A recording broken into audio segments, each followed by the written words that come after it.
მოგესალმებით, ეს ნეთორარჩია, მე კიდევ ამ არხის შემქმნელი ოთარ გიორგაძე ვარ და მოდით დავიწყოთ. წინა ვიდეოში მე მქონდა საუბარი თუ როგორ უნდა გაგვესხვავებინა ფინანსური პირამიდა ნამდვილი ქსელური მარკეტინგისგან, სადაც რეალურად შეიძლება ბიზნესის კეთება. დღეს ჩემი სასაუბრო თემა იქნება თუ როგორ შევარჩიოთ სწორად ქსელური მარკეტინგის კომპანია, რომელთანაც ვითანამშრომლებთ და თანხებს გამოვიმუშავებთ. ქსელური მარკეტინგის ინდუსტრიაში არსებობს უამრავი კომპანია, ეს უზარმაზარი ინდუსტრია და ჩვენ რომ სწორად შევარჩიოთ კომპანია, ჩვენ ეს უნდა გავაკეთოთ გარკვეული კრიტერიუმების და მიხედვით. და ახლა ჩამოვთვლი ამ კრიტერიუმებს.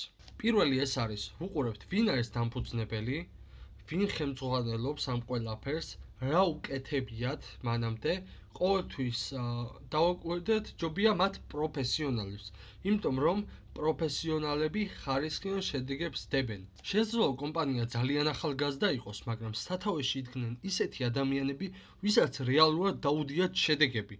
და ასეთ ახალ კომპანიასთან ერთად არის ძალიან დიდი შესაძლებლობა, რადგან რაც უფრო გაიზრდება კომპანია, მით უფრო გაიზრდება თქვენი ბიზნესიც, როცა აქ აკეთებთ. მეორე საკითხი, ეს არის თუ რა კონცეფციით მუშაობს ქსელური მარკეტინგი, ანუ რითი კეთდება ბიზნესი.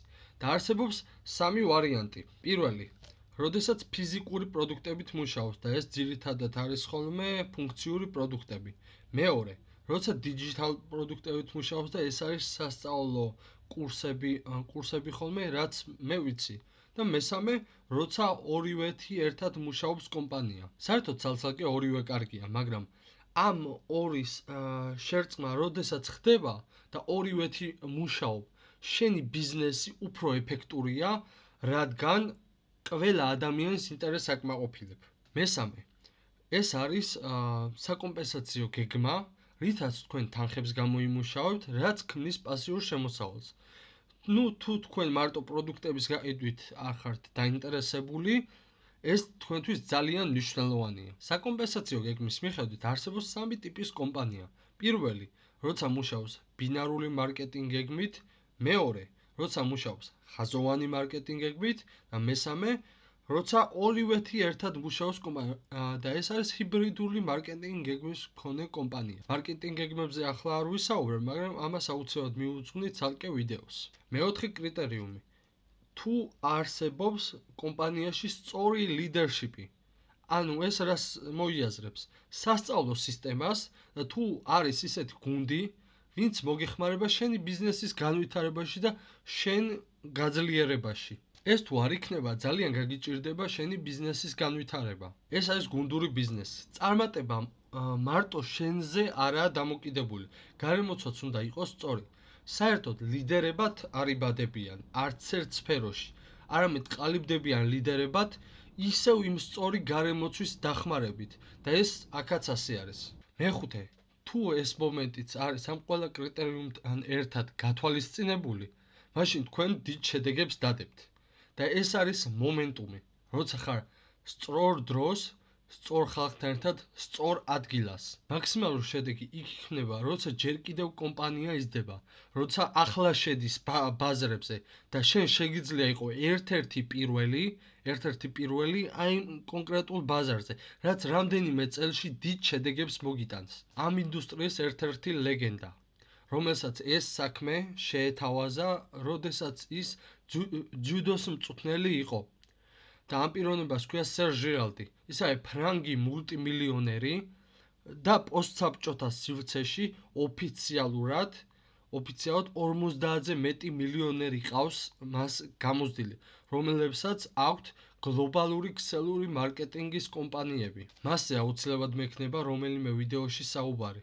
ის ამბობს ასეთ რამეს, რომ როდესაც ის იწყებდა პირველად ქსელურ ბიზნესს 30 წლის წინ, სწორედ ამ 5 პლანეტის განლაგებით და პლანეტებში ის გულისხმობს თითოეულ აი ამ კრიტერიუმს, კომპანიას, კონცეფციას, საკომპენსაციო გეგმას, ლიდერშიპს და მომენტუმს. და რა თქმა უნდა, დაუღალავ შრომით მისმა შემოსავლებმა 90-იან წლებში მიაღწია პიკს $120,000 თვეში და მოგეხსენება თბილისში ამ დროისთვის ბინები $3-4,000 ღირდა. ეს ადამიანი ხშირად ჩამოდის ხოლმე საქართველოში და ვესწრები ხოლმე ამ ტრენინგებს და ის საუბრობს ხოლმე ამ ტრენინგებზე თავის პირველ ნაბიჯებზე ამ ბიზნესში და მიხარია, რომ აი ესეთი დონის პროფესიონალისგან ვიღებ ინფორმაციას თუ როგორ ვაკეთო ეს ბიზნესი.